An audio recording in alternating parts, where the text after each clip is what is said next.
May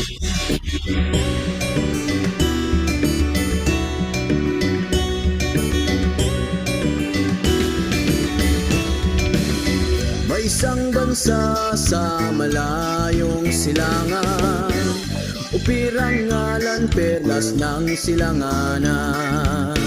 Kagandahan nito ay walang katulad, dito tila bulaklak ay namumukad ka.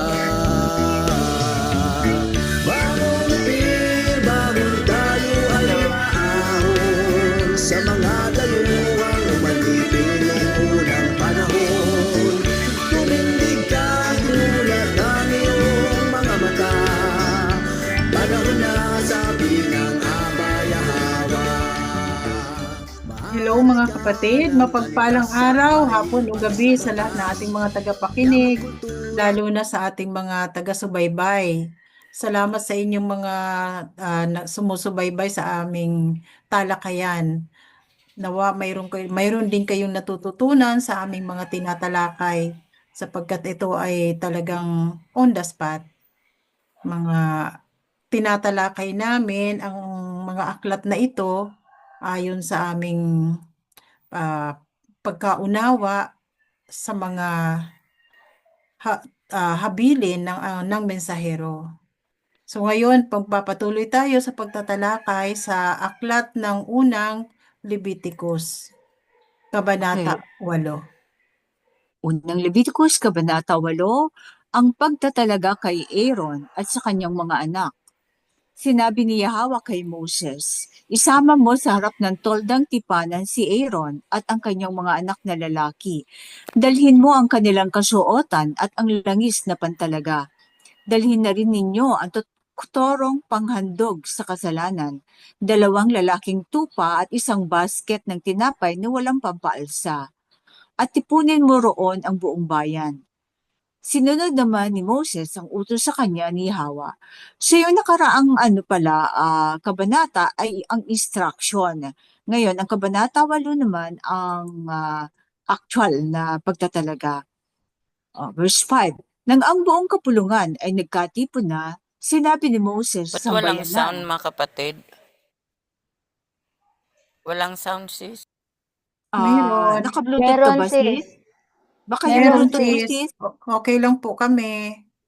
Baka sa iyong ano yon. Lakasan mo yung audio mo, Oo. volume mo. Baka yung bluetooth niya, Oo. hindi nag-ano.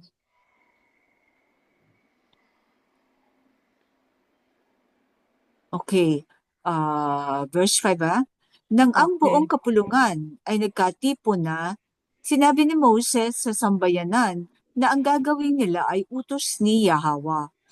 Isinama ni Moses sa harapan sina Aaron at ang kanyang mga anak at sila ay pinaliguan. So si Aaron ang nagpaligo. Si Moses rather. Pagkatapos, isinuot niya kay Aaron ang mahabang panloob na kasuotan at ang Ba't damit walang sound? bago ang ipod. Pakichat na lang siya sis. Oo. At inilagay sa kanyang baywang ang pamigkis. Isinuot din niya sa kanya ang ephod at pinagkabit ito sa pamamagitan ng isa pang pamigkis sa kanyang baywang. Pagkatapos, ipinato ang pectoral. Sinuotan ng turbante at sa bandang noon nito ay ikinabit ang gintong platera na may tanda ng kabanalan ayon sa iniutos ni Yahweh kay Moses. Yung tanda ng kabanalan yung nilaan kay Yahweh, diba? Oo. Yun ay kay Aaron lang, Oo. hindi sa kanyang mga anak. Pagkatapos nito, kinuha ni Moses ang langis na pantalaga, winisikan ang toldang tipanan at lahat ng naroon. Bilang tanda ng mga ito ay nakalaan lamang kay Yahweh. Gayon din ang ginawa niya sa altar at sa mga kagamitan na naroon, pati na ang palangganang hugasan at ang patungan nito. 7 beses niyang winisikan ang langis ang mga ito. Binuhusan niya ng langis na pantalaga ang ulo ni Aaron upang ilaan siya kay Yahweh. Matapos italaga si Aaron, pinalapit naman ni Moses ang mga anak ni Aaron at sinuotan ng mahabang panloob na kasuotan. Binigkisan sa baywang at nilagyan ng turbante, gaya ng iniutos ni Yahweh kay Moses. Take note, ang binuhusan lang ng langis ay ang punong saserdote na si Aaron. Pero Ah, ang mga anak niya ay hindi. oo. So, hindi lahat. Oo. Si Tapos Aaron lang ang, yung turbante nila, walang nakasulat na inilaan kay Hawa. walang platerang ginto. Oo. Okay. So, si Aaron lang talaga ang inanoint. Oo. At siya lang ang may ano, ang karapat-dapat na magsuot ng turbante na mayroong nakasulat na Bukod tangi. pangalan ni Hawa. So, ang lahat ng saserdote ay nagmumula talaga sa angkan ni Aaron. Yes. Hindi sa buong Levita. Pero lahat ng Levita ay maglilingkod para kay Oo. Alaya. Pero ang pagkasaserdote ay sa angkan ni Aaron. Okay. Pagkatapos, ipinakuha ni Moses ang torong handog para sa kapatawaran ng kasalanan. At ipinatong ni Aaron at ng kanyang mga anak na lalaki ang kanilang mga kamay sa ulo ng torong ihahandog. Ito ay para sa muna, sin offering, no? Mm. Pinatay ni Moses ito at ang dugo ay ibinuhos sa paanan ng altar bilang pagtatalaga at pagtubos. Kinuha ni Moses ang taba ng laman loob, ang mahabang bahagi ng atay, ang dalawang bato, pati ang taba nito at kanyang sinunog sa altar. Dito nagkaroon na ng role si Moses na maghandog. Mm-mm. Dito lang natin ito mababasa kasi ito yung Ah, pagtatalaga. Ngunit after nang maitalaga niya si Aaron ay hindi na siya nagsasagawa ng paghahandog, 'di ba? tingnan natin. Verse 16 Oo. ng sa English. Verse chapter Ah, 8, hindi. 8 na ba tayo? 9. 9. Mm-mm. Verse 16. Ay, hindi. Ano pala? 8. Chapter 8 nga Okay. pala. Tama ba? Chapter 8 tayo. Oo. Kasi 6, 7 tayo kahapon. Oo. 16. Kasi kinumpare ko dito ay Moses also took all the fat around the internal organs, the long lobe of the liver and both kidneys and their fat, and burned it on the altar. Mm. Burned it. Oo, so siya ang nagsunog. Tingin ko, oo, kasi hindi pa makakapag si Oo, Aaron at kasi saka yung hindi pa nga nakatalaga. So, Oo. ito lang siguro ang pinayagan ng Alhayam dahil kailangan niyang italaga muna si Aaron Oo. at yung kanyang mga Mag anak. at saka sin offering eh. So Mm. ang karapat dapat ang magsusunod noon, hindi ang may mga kasalanan pa. Kasi may Oo. kasalanan pa si Aaron, no? Verse na ako, verse 16. 17. 16. 16. Kinuha ni Moses ang taba ng laman loob, ang mahabang bahagi ng atay, ang dalawang bato, pati ang taba nito at kanyang sinunog sa altar.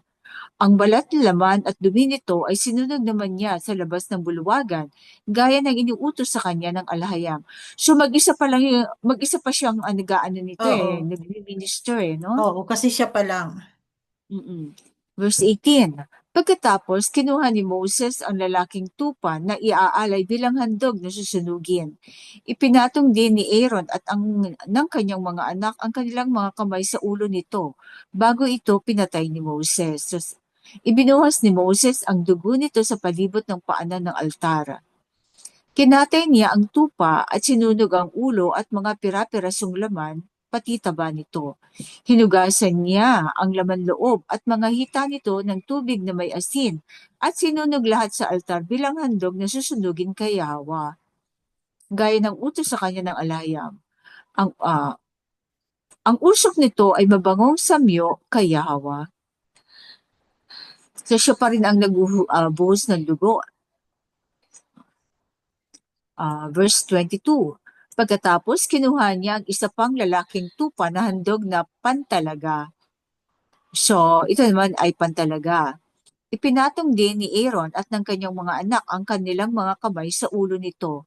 Pinatay ni Moses ang hayop at ibinuhos ang dugo nito sa palibot ng paanan ng altar. Kumuha si Moses ng langis na pantalaga at ipinahid niya sa lambi ng kanang tainga ni Aaron at sa kanang hinlalaki ng kamay at paa nito. Tinawag ni Moses ang mga anak ni Aaron at pinahiran din niya ng langis na pantalaga ang lambi ng mga kanang tainga at ang hinlalaki ng mga kanang kamay at paa ng mga ito. Bakit kaya kanan lang, ano?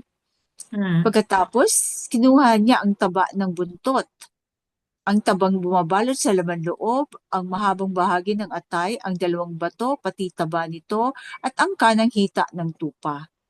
Sa basket na nasa, yung kanang hita ng tupa ay para kay Aba, no? Sa Oo. basket na nasa altar ay dumampot siya ng isang tinapay. Isang tinapay na hinaluan ng langis, isang tinapay na manipis, at ipinato ang mga ito sa taba at kanang hita ng pinatay na tupa. Ang mga tinapay na ito ay walang pampaalsa. Okay? Verse 27. Pinahawakan niya ito kina Aaron at sa kanyang mga anak at inialay nila ito bilang handog na itinataas kay Yahweh. So ito yung wave offering. Pagkatapos ipinatong ito ni Moses sa handog na susunuging nasa altar. Saka sinunog bilang handog para sa pagtatalaga. Yung pala, para sa pagtatalaga, wini-wave nila. Mm. Parang wave offering. Ito ay handog na pagkain at ang halimuyak nito ay mabangong samyo kay Yahweh. So pinapatong lang nila sa burnt offering. Then Mm. yung sin offering ay natupok na. Doon din sa main altar, di ba? Mm. So ang dami nito, patong-patong. Kinuha ni Moses ang parting dibdib ng tupa at inialay bilang handog na itinataas kay Yahweh. Ito ang kanyang bahagi sa tupang handog na pantalaga gaya ng inuutos sa kanya ni Yahweh. Siguro ibang panahon, baka nung umaga, sin offering, tapos bandang tanghali, yung Oo. oo, oo, Every 3 yung, hours, 'di ba? oo, Oo. so, Naalala natin nung kinonsecrate yung mga priest natin. Nag-iisa lang si nun ang sultan. Nag-iisa lang ang mensahero. mm-mm, Na siya talaga ang naghandog. oo. At siya din ang nag-anoint doon sa mga saserdote. At saka yung ang alam ko kasi nung may isang priest na inanoint na galing sa abroad, yung kanyang sin offering, ginawa na. Nung dumating tayo, parang na siya eh. Tapos Na na, siya. tapos Oo, na yung sin offering. ang napanood natin ay yung pagtatalaga na, Oo, yung yung pagtatalaga. So wave mag-isa offering lang na. talaga ang mensahero na nagtalaga doon sa Mm-mm. saserdote. Mm-mm.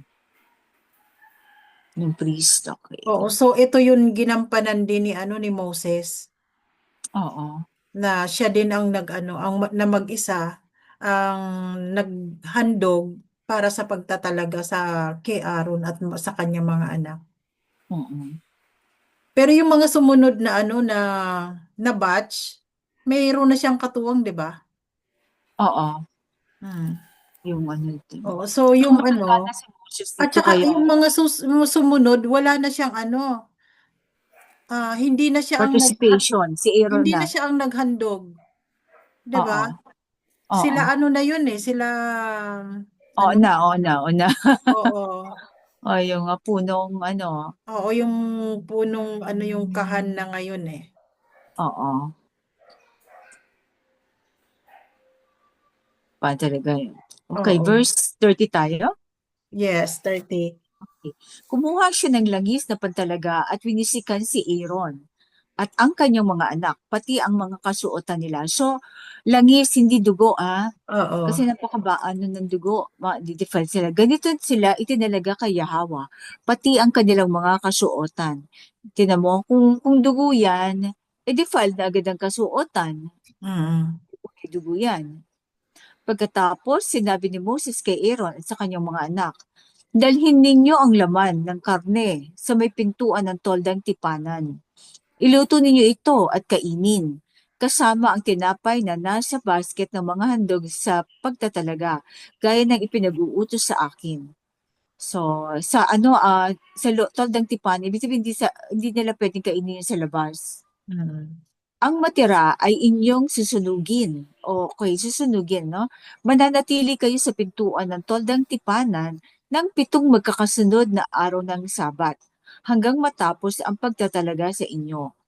So, ito kasi nag-question to ng isang pitong araw, nasa pintuan lang sila.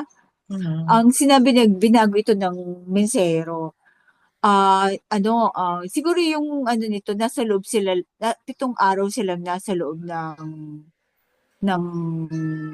Toldang tolda. tipanan. Oo. Ato fasting ba to o what?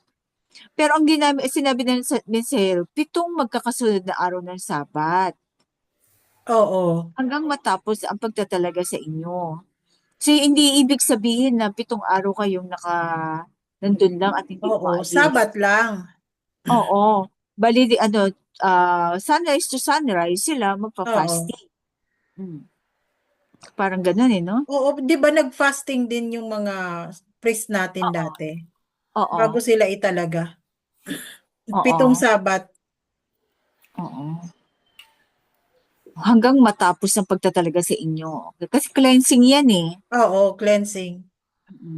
Kaya Kaya nga fasting yan. sabi, na ano pa kayo ha, nasa cleansing period kayo, bawal kayong makisalamuha lalo na sa mga sa mga babae kasi baka mamaya mayroong mga defilement, Oo. Oo. 'di ba? Oo. Kaya ano nasabi niya. Baka nga. Pero ang kanilang fasting is 7 Sabat din. 7 Sabat lang, hindi Oo. araw-araw. Oo. Nagawa ko yung sis. Oo. Kaya mga ngayayat ka talaga. Hmm. Okay, verse 34. Ito ang iniutos ni Yahweh para sa araw na ito upang kayo ay mapatawad sa inyong kasalanan. Sa loob ng 7 araw ng Sabat, araw-gabi, o 24 oras, kayong mananatili sa may pintuan ng toldang tipanan. So talagang fast din ng Oo. Ito ang utos ni Yahweh. Kailangan sundin ninyo ito upang hindi kayo ituring ng batas na marumi. Sinunod ni Aaron at ng kanyang mga anak ang lahat ng iniutos ni Yahweh sa pamamagitan ni Moses. Kasi kung 7 araw to, may himatayin sila nito. Oo. No? 24 hours Masyadong, lang sila na magpa-fasting sa araw na oo. Sabat. Hindi kasi sila pwede umalis sa may Oo. pintuan. So, ito is sunrise to sunrise, the following sunrise. Okay, Oo. Kabanata Siyam. Ang kasalanan ng saserdote at ang handog na susunugin. Okay, ito pag ang saserdote ang nagkasala, kinabukasan ng 7 Sabat, pinatawag ni Moses si Aaron at ang kanyang mga anak at ang mga nakatatanda ng mga Israelita. Sinabi niya kay Aaron, kumuha ka ng isang batang toro at isang lalaking tupa na walang kapintasan. At ihandog mo kay Yahweh. Ang toro ay handog para sa kapatawaran ng kasalanan at ang tupa ay handog na susunugin. So, ngayon pa lang, yung after ng 7th Sabbath, ngayon pa lang sila mag-o-offer ng sin offering, Mm. Sabihin mo sa bayang Israel na magdala sila ng isang lalaking kambing bilang handog na susunugin. So, pati yung mga bayan, yung mga Israelita ay mag-o-offer ng bird offering. Parang Magdala rin ito na, sila, ito na yung ginawa official, natin. official nila function bilang mga saserdote kasi naitalaga na sila ni Moses, 'di ba? So ngayon Oo, na sila, magse-serve na sila sa community bilang tagapamagitan kay Yahweh. oo.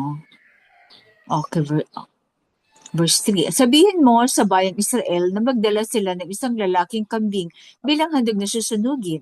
Magdala rin sila ng isang guya at isang batang tupa na parehong 1 taon ang gulang at walang kapintasan bilang handog para sa kapatawaran ng kasalanan. So pati ang bayan, mag-sin offering at saka Oo. mag-burnt offering. Okay. Talagang kailangan malinis lahat kasi Oo. madidefile din ang priesthood. Pagdalhin mo rin sila ng isang toro at isang lalaking tupa upang ihandog kay Yahweh bilang handog pagsasaluhan. O meron silang handa, fellowship, Oo. toro at lalaking tupa. Okay. Ihahandog nila ang lahat ng ito na may kasamang harinang hinaluan ng langis. Siguraduhin lahat ng handog ay walang kapintasan sapagkat sa araw na ito ay magpapakita sa inyo si Yahweh. Wow, exciting, ano? Dinala nga nila ang mga ito sa harap ng toldang tipanan ayon sa iniutos ni Moses. Nagtipon ang buong bayan sa harapan ni Yahweh. Sinabi sa kanila ni Moses, ito ang utos ni Yahweh, ang anak, na dapat ninyong tuparin upang mahayag sa inyo ang kaluwalhatian ni Yahweh, ang Ama. Kay Aaron naman ay sinabi ni Moses, lumapit ka sa altar at ialay mo roon ang handog para sa kapatawaran ng kasalanan at ang handog na susunugin para sa iyo at sa sambayanan. So sabay yung yung kanilang sin offering. Dalawa yung sinunog doon, no? Toro at saka yung para sa Sinugin mo ang handog ng mga tao upang sila ay matubos din sa kanilang mga kasalanan. Iyan ang iniutos ni Yahweh. So, si Aaron na ang gumawa nito. Kanyang kinatay ni Aaron ang guya at inialay sa altar bilang handog para sa kapatawaran ng kanyang kasalanan. Ang dugo nito ay dinala ng mga anak ni Aaron sa kanya at kanyang ibinuhos sa paanan ng altar. Sinunog niya ang taba, mga bato at ang mahabang bahagi ng atay ng handog para sa kapatawaran ng kasalanan gaya ng utos ni Yahweh.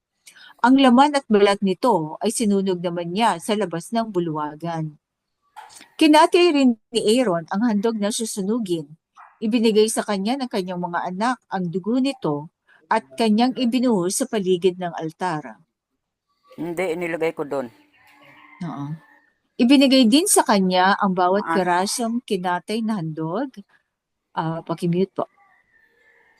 Binigay din sa kanya ang bawat pirasong kinatay na handog at kasama ng ulo at sinunog niya ang mga ito sa altar. So, tumutulong na yung mga anak ni Aaron, ano? Hinugasan niya ang tubig na may asin, ang laman loob,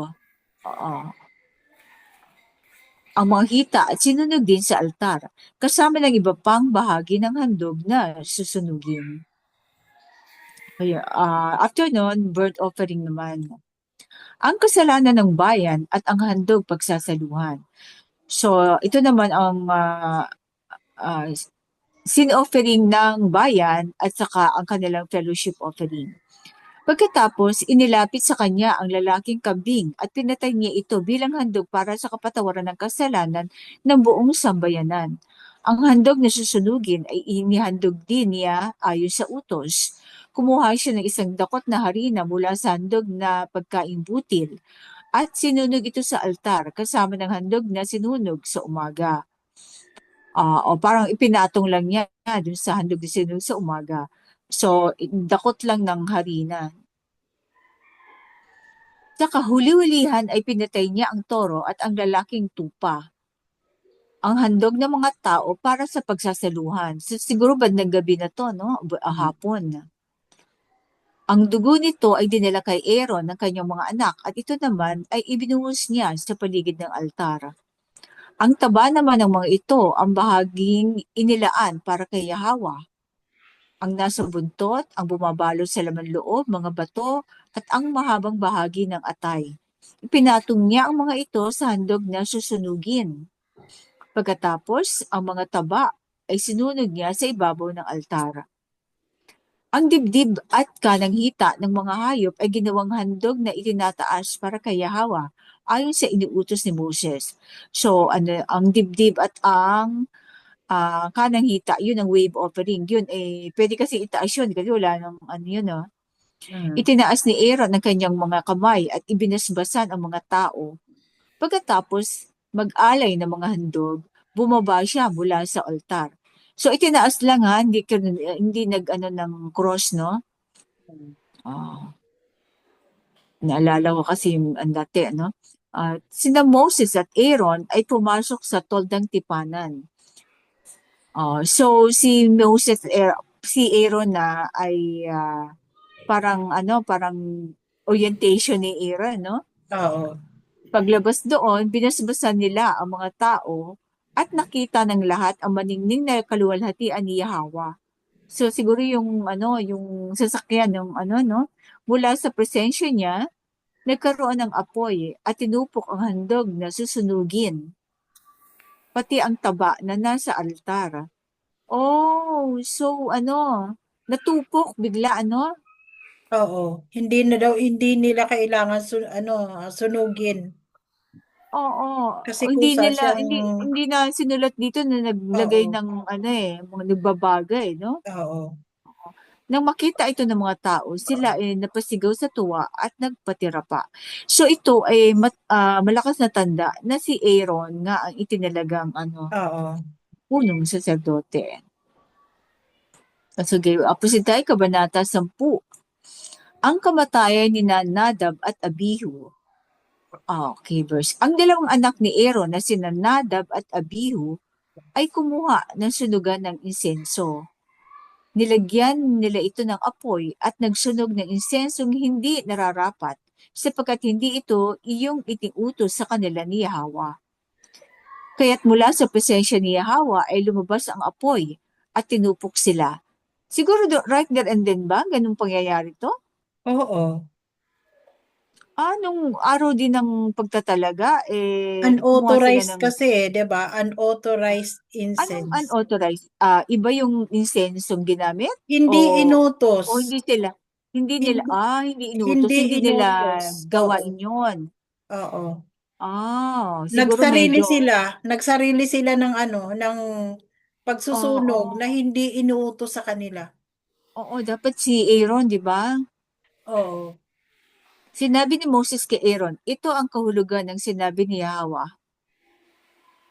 So tinupok, so nakakagulat, isang masayang biglang naging kalungkutan para oo. kay Aaron yun, no? Mm. Sa mga lumalapit sa akin, ako ay mapapatunayang banal.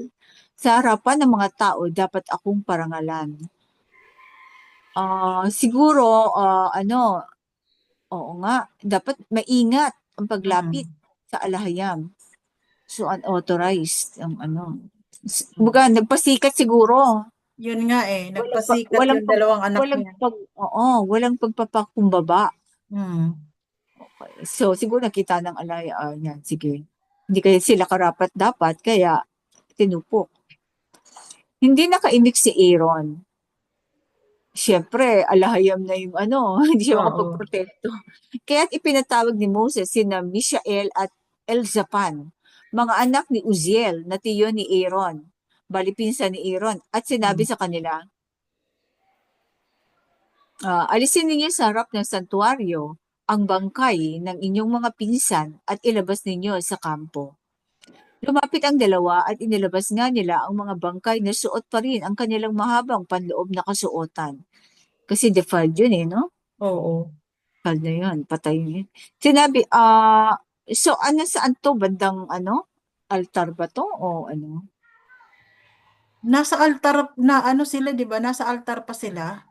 Oo, Sa santuario, ayan nasa oo, harap ng santuario. So, ibig sabihin, nasa harap ng altar na oo. nagsagawa Kaya, sila ng insenso na hindi iniutos sa kanila.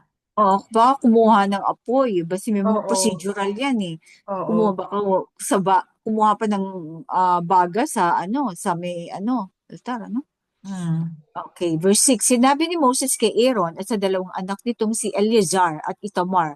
So, dalawa na lang no? Oo. Itamar. Huwag ninyong hayaang magulo ang inyong buhok, ni punitin man ang inyong damit bilang pagluluksa. Kung ayaw ninyong mamatay at magalit ang alahayam sa mga tao. Okay. Imagine, Sila ang magkakasala pero magagalit sa mga tao, ang alaya. Oo. Kasi yung ang saserdote talaga ang representative Oo, ng mga tao. Kaya representative ng mga tao.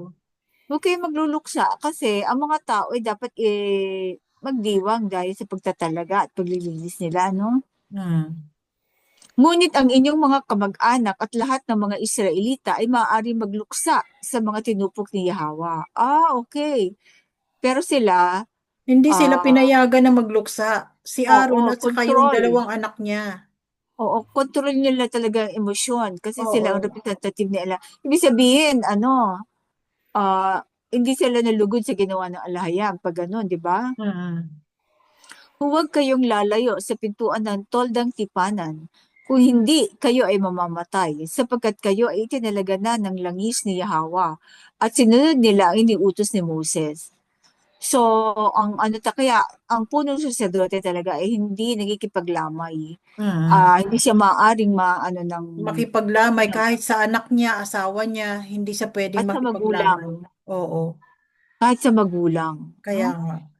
Hindi talaga dapat maano ng karumihan kasi siya ay inilaan, no? Oo, Inilaan. kaya nga mayroong may reminder sa ulo niya Oo. na At nakalaan hindi kay wala yun sa Yahweh. ibang saserdote, sa Wala punong yan sa ibang saserdote lamang. saserdote, sa Oo. high priest lang talaga.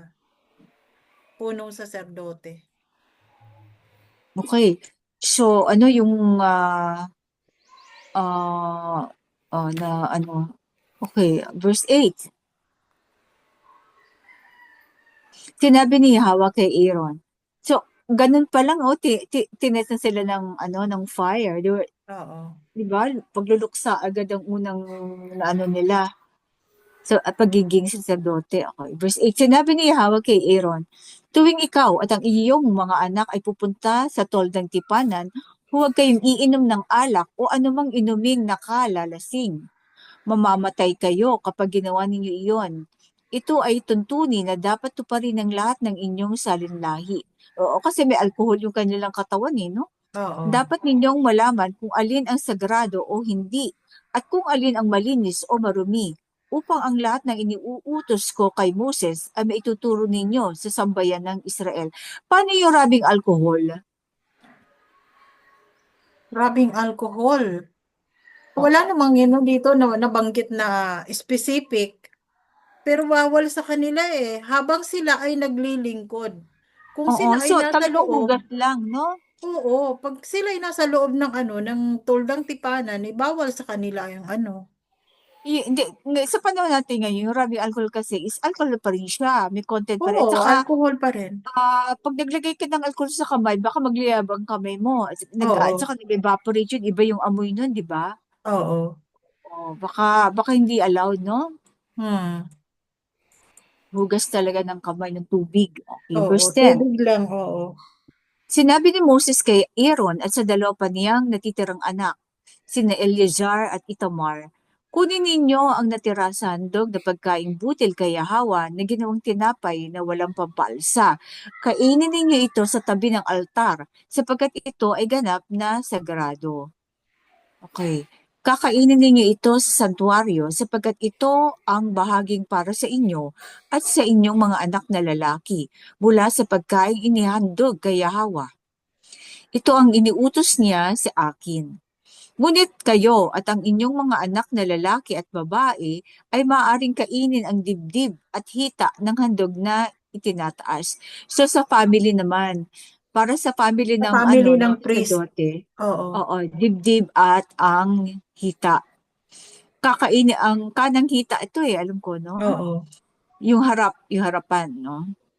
Kakainin ninyo iyon sa itinalaga ng batas na malinis na lugar sapagkat ito ay kaloob sa iyo at sa iyong mga anak bilang bahagi mula sa handog pagsasaluhan ng mga Israelita.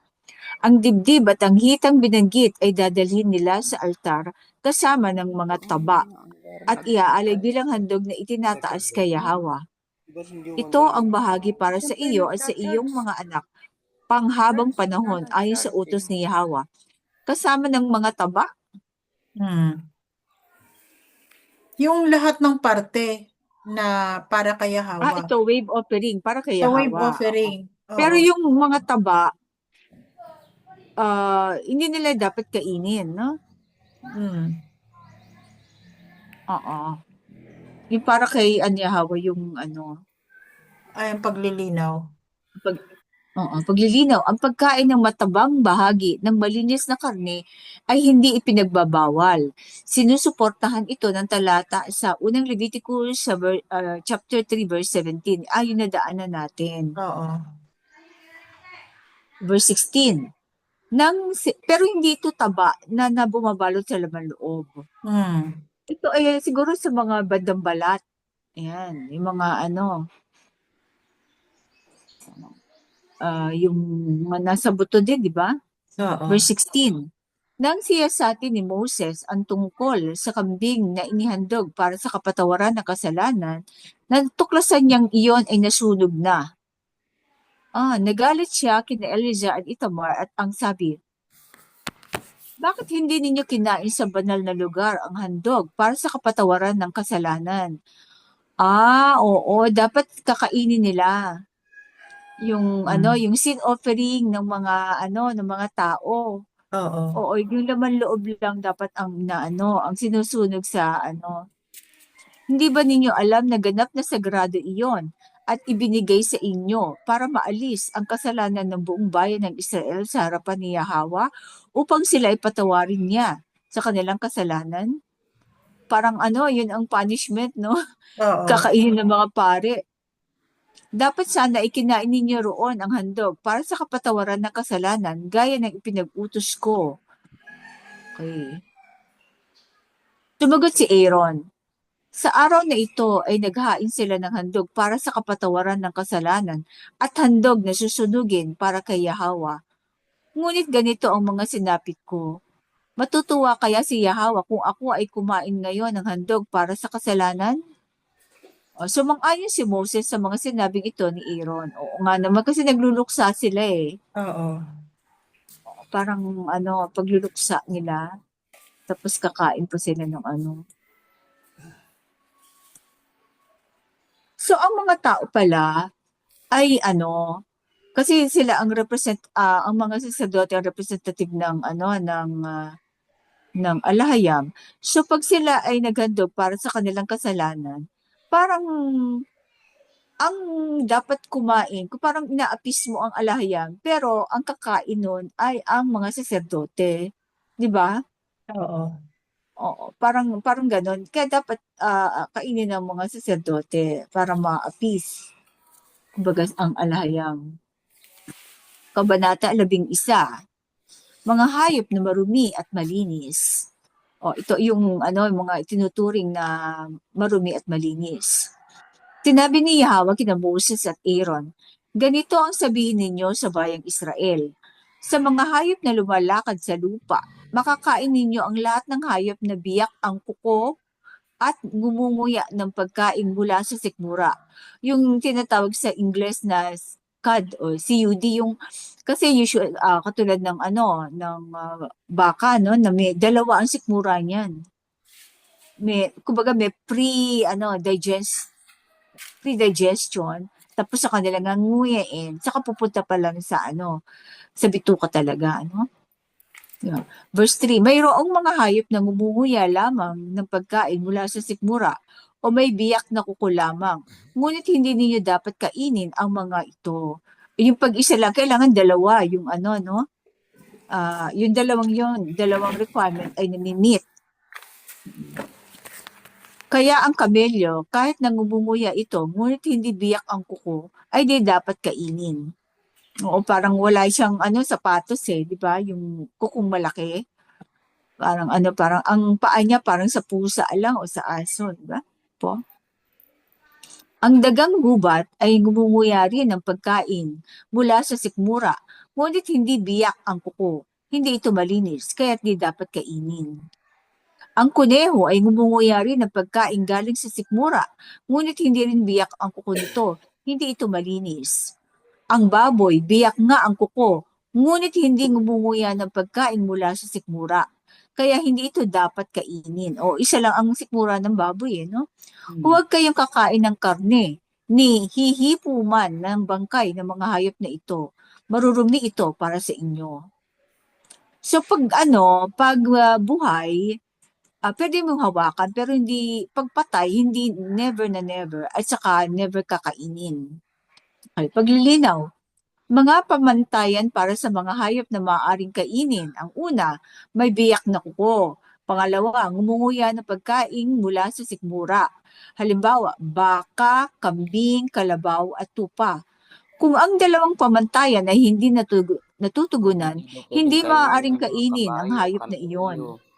O halimbawa, ng baboy, kabayo at kamelyo. Verse 9. Bukid. Opo. Sa mga nilikhang nasa tubig, maging alat o tabang, ang maaari lamang ninyong kainin ay ang mga isdang may palikpik at kaliskis. Ngunit ang isdang walang palikpik at kaliskis, malaki man o maliit sa dagat o ilog ay marumi para sa inyo. Huwag kayong kakain ito at iwasan ninyo ang mga patay nito. Lahat ng nilikha sa tubig na walang palikpik at kaliskis ay huwag ninyong kainin. O paglilinaw, mga pamantayan para sa mga hayop sa tubig na maaaring kainin. May palikpik, at pangalawa, may kaliskis. O so yung dilis, pwede yan, no? Kasi kahit maliit siya, pero mayroon yung palikpik at no? Mga halimbawa ng pinagbabawal na hayop sa tubig, lahat ng uri ng alimango, hipon, ulang, pugita o pusit, igat at mga kabibe o lahat ng may shell o shellfish. So mga mga panlinis lang talaga ng tubig yan. Okay. Verse 13, may katanungan po ba? Wala na ba? Tungkol naman sa mga ibon, ang mga ito ang huwag ninyong kakainin sapagkat marurumi.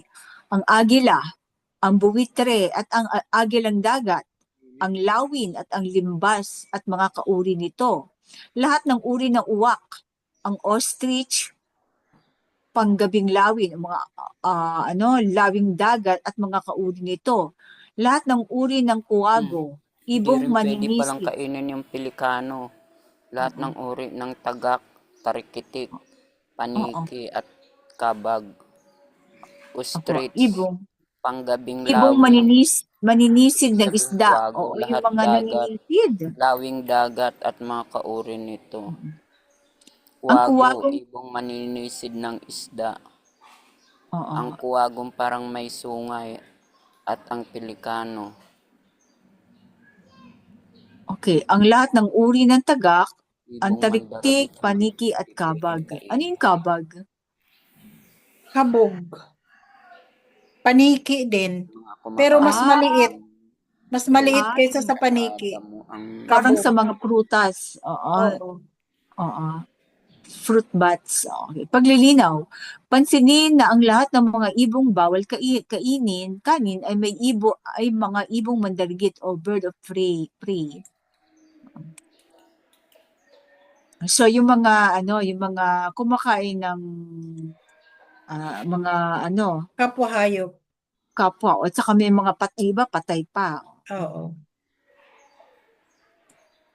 Verse 20.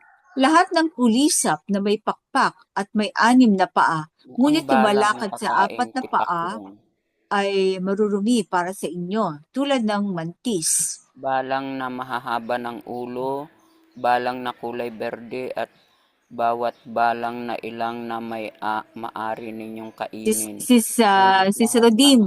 Naglipa ng Nauna ka na, Sis Rodim. may 4 na paa. Ito rin yung Hindi yata tayo naririnig eh. Humawak ng bangkay. O Oo. kinakain pala yun. Binabasa na lang. Oo. Okay. Pakimute na lang. May mga 6 na paa. Oo.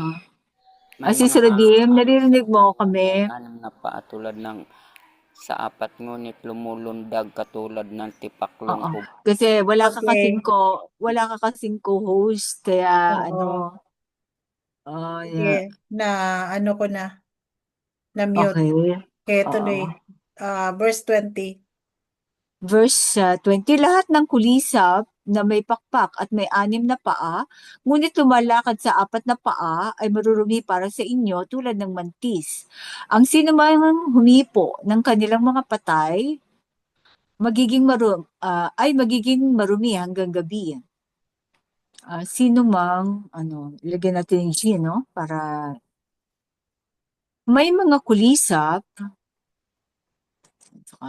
may mga kulisap din na may 6 na paa at lumalakad sa apat, ngunit lumulundag gaya ng tipaklong o balang. Lahat ng balang na mahaba ang ulo, balang na kulay berde at bawat balang sa ilang ay maaari ninyong kainin. Ngunit lahat ng ng lumilipad na may 4 na paa at ay ituturing ninyong marurumi. Ang sino mang humawak sa bangkay ng mga ito ay ituturing na marumi at dapat niyang maghugas ng kamay at labahan ang kanyang damit. Ngunit sila ituturing pa rin marumi hanggang sa paglubog ng araw. So sis, ang ating cut-off ay paglubog ng Sunset. araw o Sunset to oo. sunset. So malinis na sila pagdating ng gabi. So hindi tayo Oo. naghihintay ng 24 hours. Yung na-discuss natin na 'di ba? Kaya nga inalaw ng mensahero na na pwedeng magtalik ang mag-asawa 3 o'clock PM para safe day before Sabat. Kasi pagdating ang cut-off kasi is kaya kailangan maligo ka na bago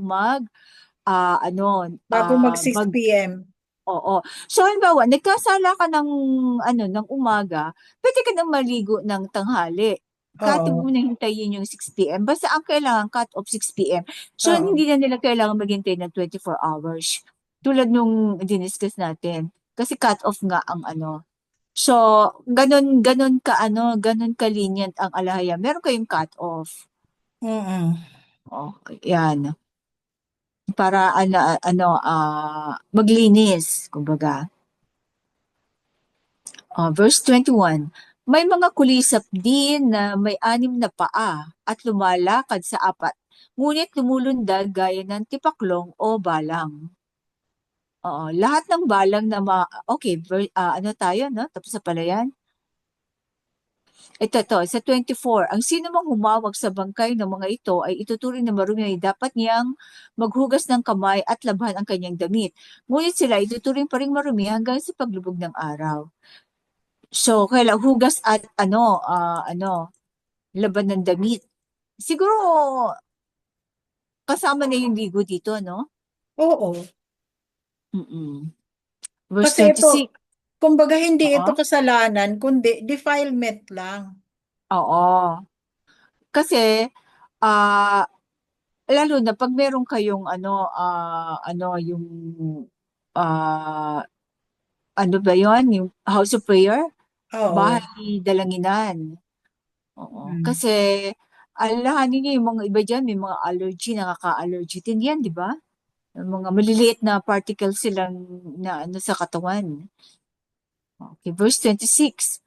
Bawat hayop na biyak ang kuko, ngunit hindi ngumunguya ng pagkain mula sa sikmura ay marumi nga at ituturing na marumi rin ang bawat humawak ng bangkay nito. So, yung bangkay, ang ituturing na ang paghawak sa bangkay ay marumi. So, kung pupunta ka ng palengke talaga, dapat talaga maligo agad, no? Ituturing ninyong marumi ang mga hayop na may 4 na paa, ngunit palad ang ipinanglalakad at ang kuko ay hindi sumasayad sa lupa tulad ng mga aso at pusa. 'Di ba? Hindi naman palad ang panghawak nila ay panglakad. Tapos ang kuko nila ay nakaangat, hindi lumalapad sa lupa. Ang sino mang humawak sa bangkay nito ay ituturing na marumi hanggang sa paglubog ng araw. So kahit kahit humawak ka gumamit ka ng gloves or plastic, kaya lang yung essence niya 'di ba? Yung may essence ang bangkay nilalabas niya yung essence ng kanyang katawan. Kaya naagnas, 'di ba? Yung mga likido, yan. Dapat labhan ang kasuotan ng sino mang humawak nito at siya ay ituturing ninyong marumi hanggang sa paglubog ng araw. Paglilinaw. Lahat ng mga hayop na palad ang ipinanlalakad at ang kuko ay hindi sumasayad sa lupa kapag lumalakad ay ipinagbabawal na kainin. Mga halimbawa nito ay mga leon, tigre, lahat ng uri ng pusa, aso at iba pa. So take note ha, hindi pwede. Meron pa bang kumakain yan ngayon? Marami pa. Oo, mainit sa katawan yan. Mga taga norte. Mga bundok o sa mga bundok-bundok. Siguro mga ano yon, mga mga Joktanite, no? Kasi hindi naman sa kanila binigay yung itong kautusan na to eh. Oo. Verse Inaano pa nga 29. nila eh, pinapakain muna nila ng pansit ang aso. Ano pa, Pag, ano? Pans- pagugutuman daw muna nila ang aso ng mga isa o dalawang araw na hindi pa Tapos, kakainin. Tapos, luluto sila ng pansit, ipapakain nila lahat sa aso. Tsaka nila ano iluluto? pansit, Bakit? Para ipapakain humaba sa buhay? aso. Hindi. Tapos, iaano nila yun. Gagawin nilang, ano to? Parang inasal yung aso.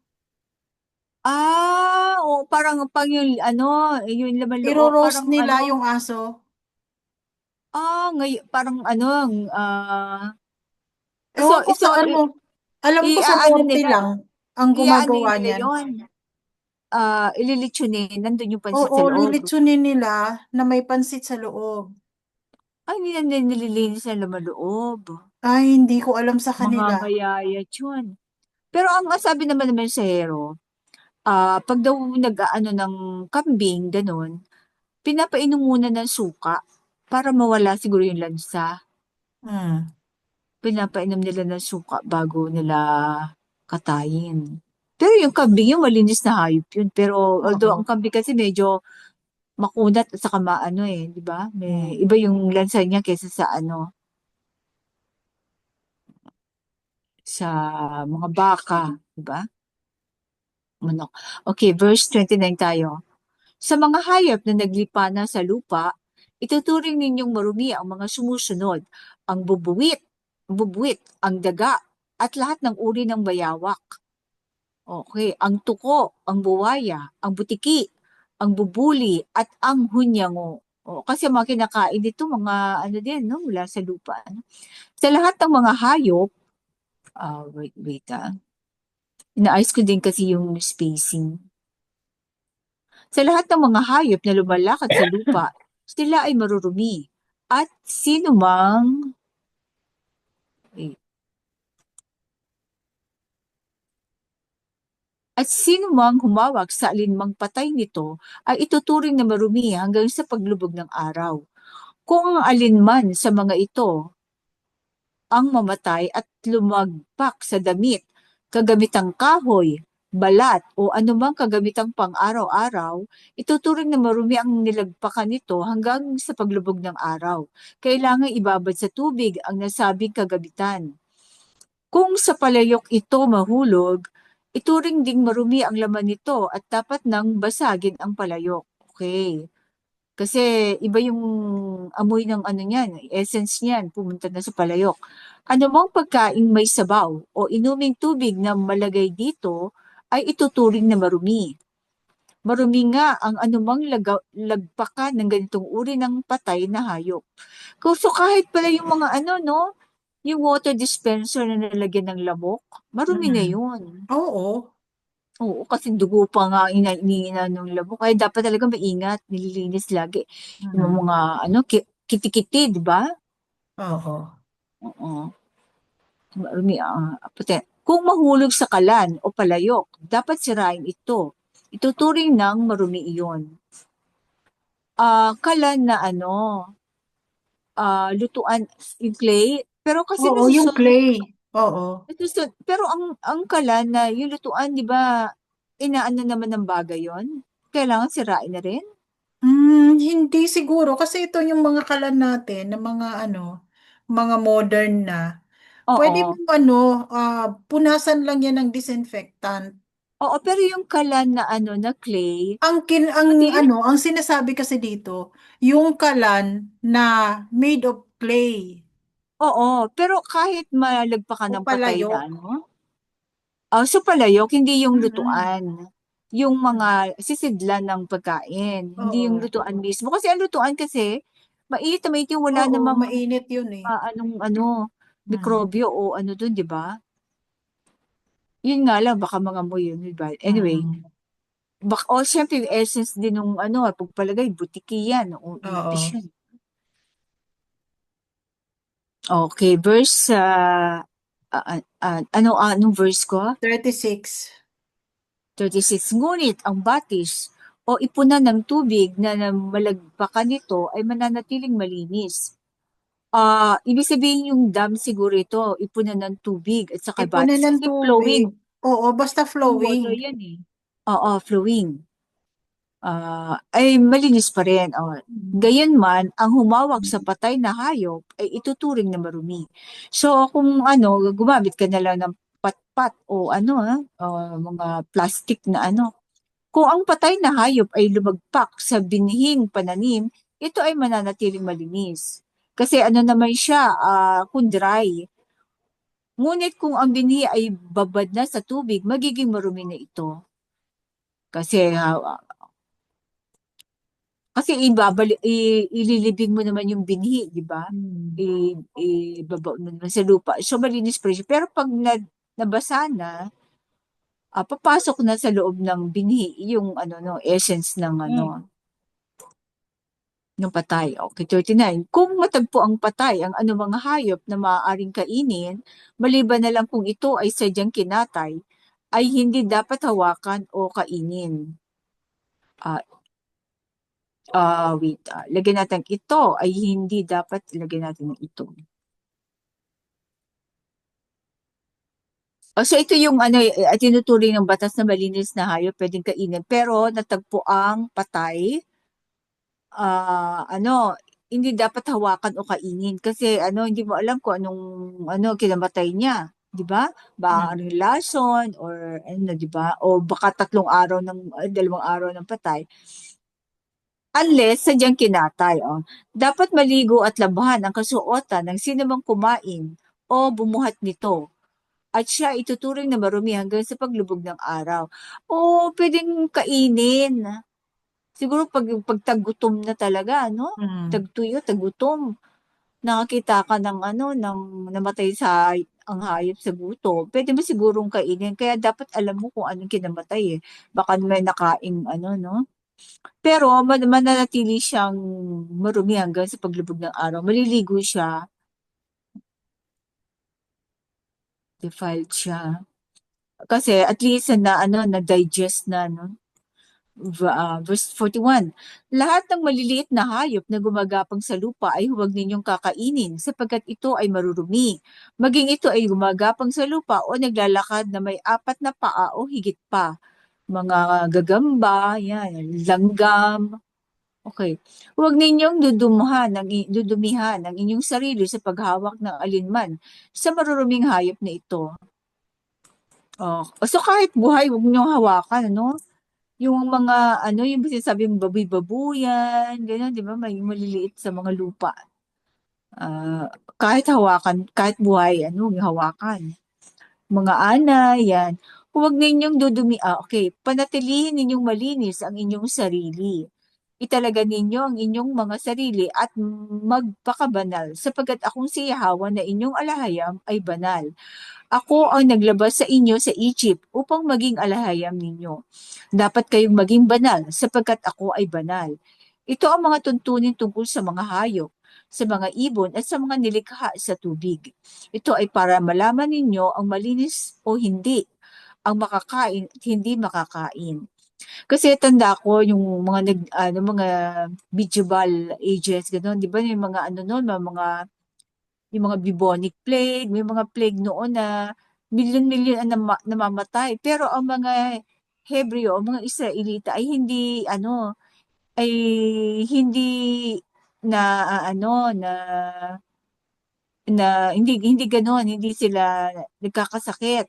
So iniisip nila na ginagawa 'yun ng mga Israelita o kaya may sorcery. Kasi hindi nila nakikita ang mikrobyo. Pero ang mga Israelita, kahit hindi nila nakikita ang mikrobyo, pero sumusunod sila sa mga kautusan ng kalinisan. Kaya hindi sila nagkakasakit. Samantalang yung iba, hindi nila alam yung ganitong kalinisan, di ba? Kaya ang sakit noon, ang plague ay mabilis kumalat. Kasi ang mga Israelita kailangan maghugas ng kamay, di ba? Kamay, kamay at paa bago kakain. Yung mga Hebreo, di ba? Yung malinis sa katawan, nagpapatuli kasi doon very common nun ng ang sakit na ano ba 'yon? Yung parang Dysenteria. zombie. Dysenteria dati eh. Yung Oo, at saka pagtatae. yung mga sexually transmitted diseases. Oo. Kasi na ano nila yung ano ba 'yon? Gomora. Di ba? Gonorrhea. Oo. Kasi ang gonorrhea lalo na sa mga ah, sa mga ano ba 'yon? Yung ng mga pare, seminaryo, sa mga simbahan. Yung ibang mga pare, kaya pala iba doon nakatulokbo o nagtatakip ng muka kasi naagnas ang mukha nila. That is a symptom ng gonorrhea, na Oo. nabubulok ang ipin. Kaya may mga pare doon na naagnas na yung nabubulok ang ipin, gano'n. Kasi na-discover nila na gano'n, at saka sa mga royalty. Kaya uso yun ng hood. Kasi ang mga royalty, di ba, may mga sila, may mga nakikipaghalubilo sila sa mga mga pari-parian, ganyan. Yung mga 16th century, mga 17th, 18th, yan. At yung ang microorganism na nagdadala ng gonorrhea, that is a very common. Kasi kahit maano ka sa balat, ay okay lang kasi naano yun ng sunlight, sa liwanag.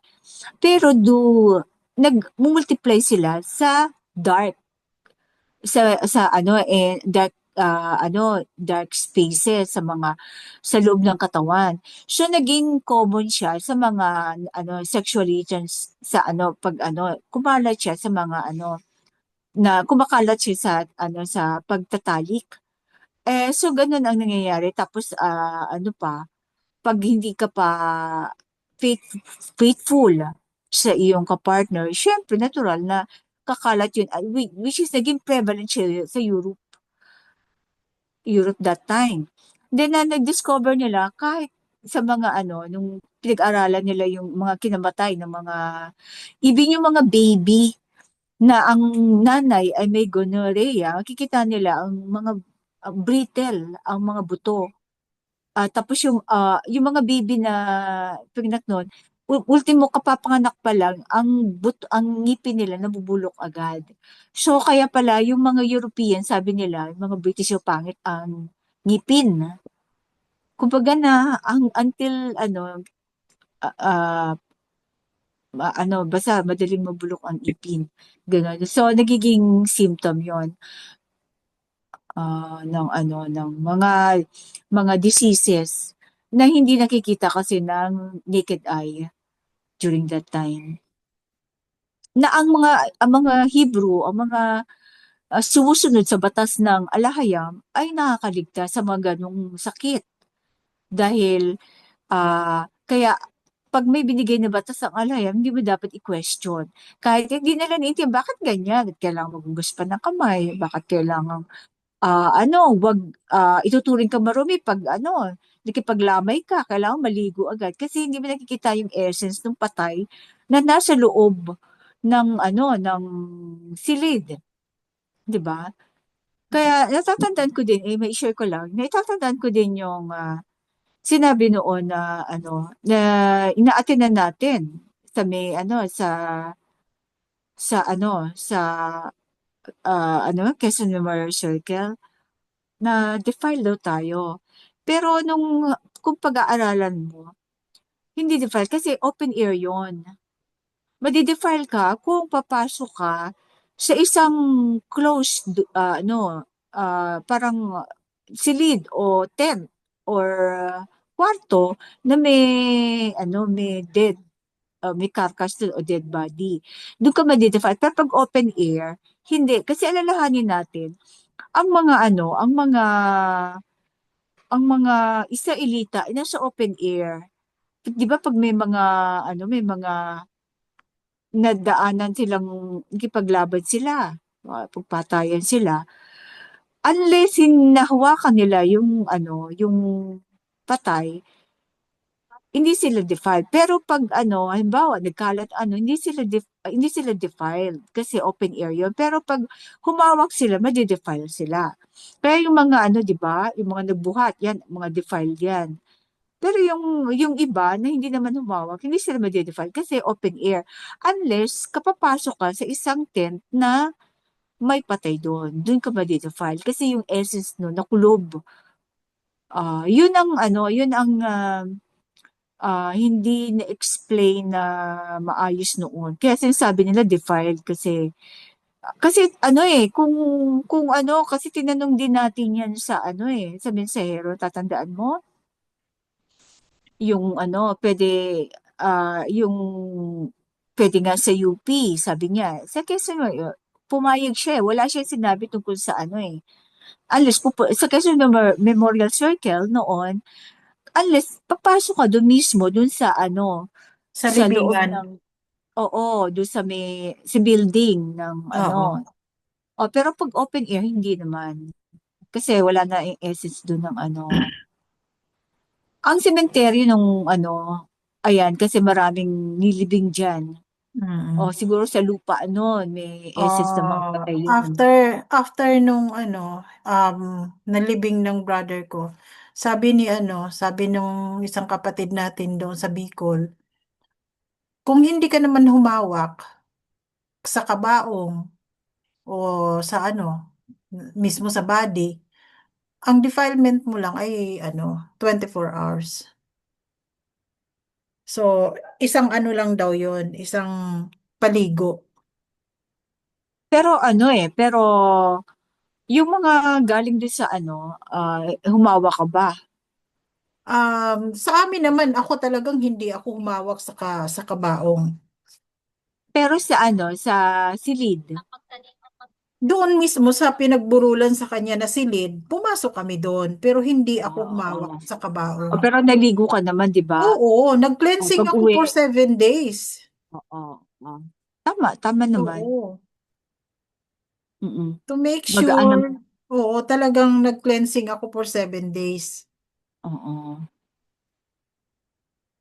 Ano pa ba yung may naalala pa akong sasabihin. Pero anyway, yun lang po ang kung may mga katanungan sila, pwede silang mag-message or mag-comment Oo. para Okay, so sagot. wala na tayong oras. Oo. Tsaka medyo mahaba na ba? Oo, mahaba na. So, mag-marker na tayo Oo. sa Rami-rami rin naman tayo kabanata, na-discuss. oo, 12.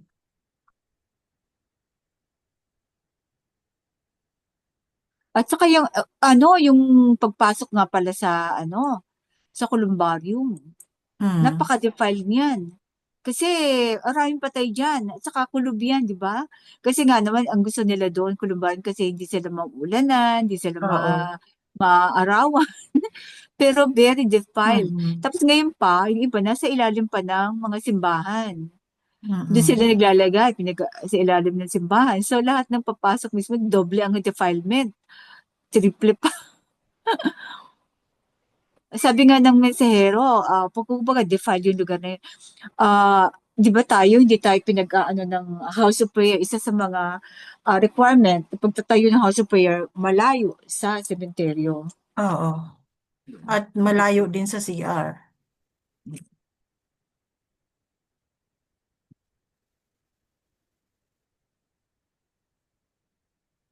Okay, so mag-ano muna tayo. Okay. Patugtog tayo ng ano.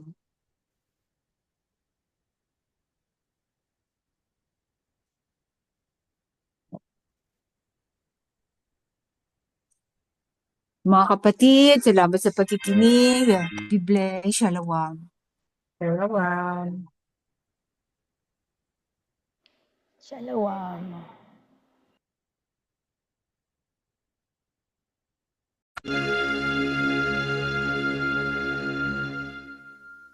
Enslaved for thousands of years until today, deceived by the enemies that were the same as them. They robbed what's ours and claimed that it was theirs.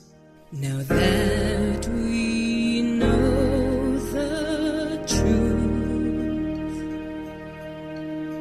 descendants of Shem, this is who we are.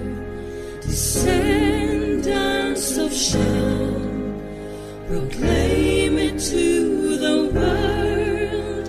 Descendants of Shem, this is who we are.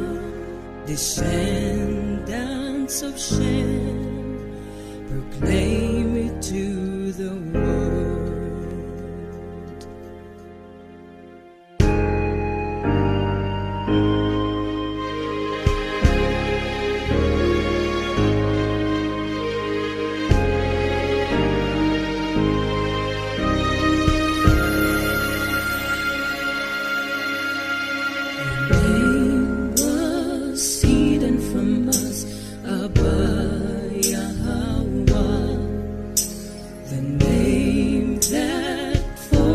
Shall be praised.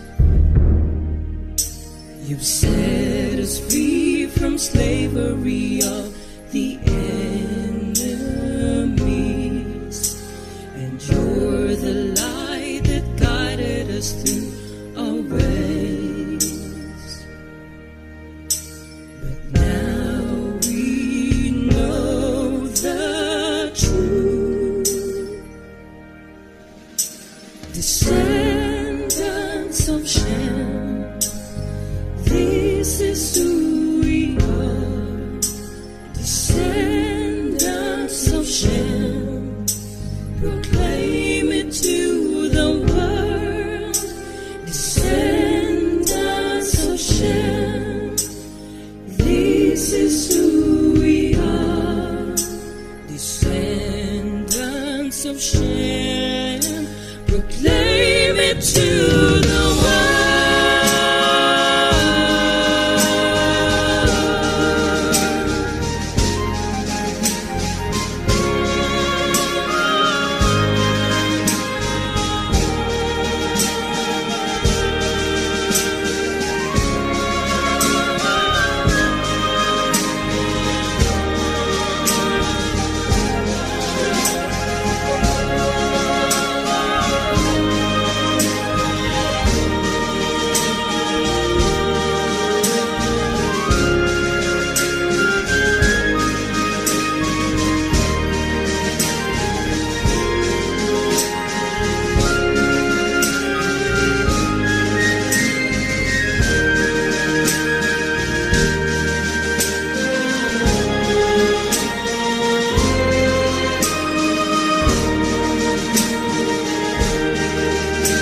Descendants of Shem, this is who we are.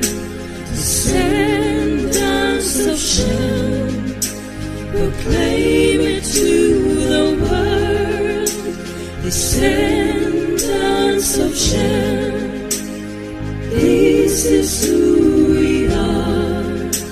Descendants of Shem, proclaim it to the world. You are our strength, you are our hope, and you'll be the one who will save.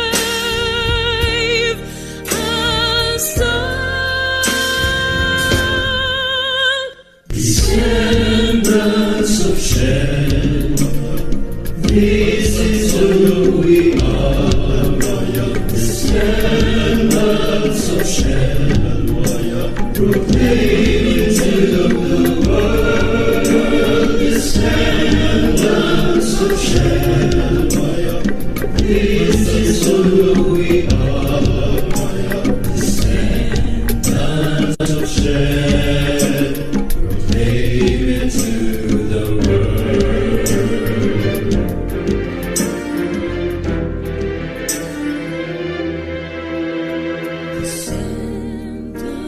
of shame, proclaim it to the world.